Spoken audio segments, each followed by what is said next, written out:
I am truly humbled and honored to receive the House Family Award for Teacher Impact. Much like Robert and Jeanette House, I was blessed with very inspiring mentors and teachers. Like true gurus, they taught me to observe, think critically, and take time to reflect. They taught me that true happiness and contentment came from being authentically engaged in what I do. As a developmental psychologist, I am genuinely passionate about helping people grow.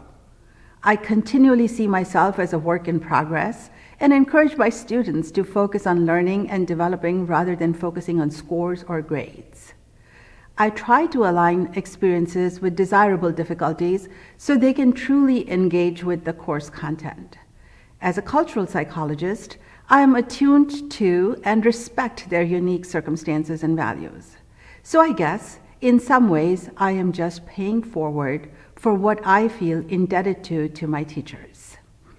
On this journey, I derive inspiration from my excellent colleagues at SVSU who challenge me to think innovatively, and my students who fuel my passion by rising to meet the challenges despite all odds and even this pandemic. Lastly, I am most thankful for the support of my husband and family, without whom I couldn't bring the dedication to my passion for teaching every day.